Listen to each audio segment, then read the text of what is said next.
Hello everyone, আমি রুদ্রাক্ষী।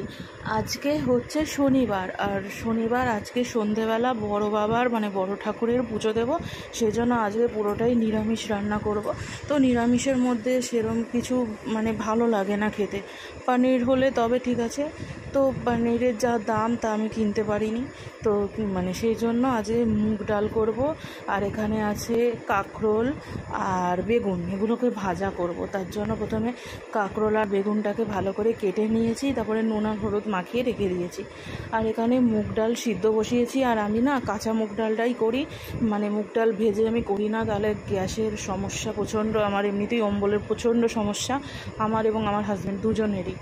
সেজন্য আমি কাঁচা মুগ ডালটাই সিদ্ধ হয়ে যাওয়ার পর, কাটা দেওয়ার পর এর মধ্যে নুন আর হলুদটা দিয়েছি, দিয়ে এবার হলুদটাকে ভালো করে মিশিয়ে দিচ্ছি। না হলে নুন হলুদ যদি ডেলা থাকে তো তিতো লাগবে আর গন্ধও লাগবে।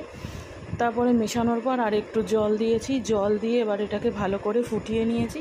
তো দেখো, এটা কিন্তু ভালো মতন করে নাড়াচাড়া করে সিদ্ধ হয়ে গেছে। নামিয়ে এবার সামান্য একটু তেলের মধ্যে গোটা জিরে, একটা তেজপাতা আর আদা বাটা ফোড়নে দিয়ে আদাটাকে একটু প্রথমে ভালো মতন করে একটু ভাজা ভাজা করে নিচ্ছি। তো অনেকে আদা ছাড়াও করে, তো আমার মুগ ডালে আদা না দিলে ভালো লাগে না, সেই জন্য আমি একটু আদা বাটা দিয়েছি।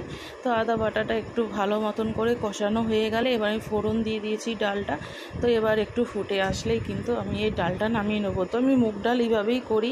অনেকে ঘি দেয় মুগ ডালে, আমি দিই না, কারণ একেতে মুগ ডাল, তার ওপর আবার ঘি, জেনে শুনে বিপদকে ডেকে আনা আমি মনে করি। এটা সবার ক্ষেত্রে না, কিছু কিছু মানুষ দেয় কি না, তাই বলছি আর কি। তো ডালটা হয়ে যাওয়ার পর আবার কড়াইটা ভালো করে ধুয়ে নিয়ে কড়াইতে তেল দিয়ে দিয়েছি। তেলের মধ্যে এবার ওই নুন আর হলুদ মাখানো কাঁকরোলগুলোকে দিয়ে দিয়েছি। দিয়ে এবার একটু ঢাকনা দিয়ে সিমে অনেকক্ষণ ধরে সিম করে তারপর এটাকে ভেজে নিয়েছি। আর একদম লাল লাল করেই ভেজেছি। কাঁকরোল ভাজা একদম লাল লাল করে না ভাজলে না ভালো লাগে না। তো এটা আমি আর আমার হাজব্যান্ড দুজনেই ডালের সাথে খেতে খুব ভালোবাসি। তো কাঁকরোল ভাজাটা আমার হয়ে গেছে, এটা একটা বাটিতে আমি নামিয়ে রেখেছি। এবার বেগুনগুলোকে ভাজবো। তো বেগুনগুলো সব কটা তো একসাথে ধরেনি, যে কটা ধরেছে সে কটাই প্রথমে দিয়েছিলাম। তারপরে ভালো মতন করে একটা একটা করে উল্টে পাল্টে ভালো করে বেগুনগুলোকে একদম লাল লাল করে আমি ভেজে নিয়েছি। আর বেগুনগুলো কিন্তু নুন হলুদ মাখানো ছিল।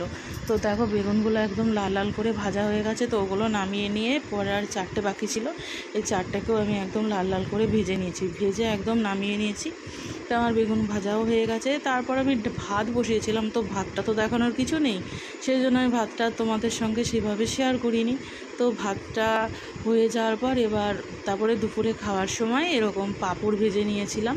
তো এগুলো হচ্ছে এমনি যে রথের মালায় যে পাঁপড়গুলো হয়, এগুলো দিয়ে ডালের সাথে আমার ভালো লাগে। অনেকে ব্যাট পাঁপড় খায়, আমার ওগুলো ভালো লাগে না। ওগুলো দিয়ে চাটনি ফাটনি ঠিক আছে।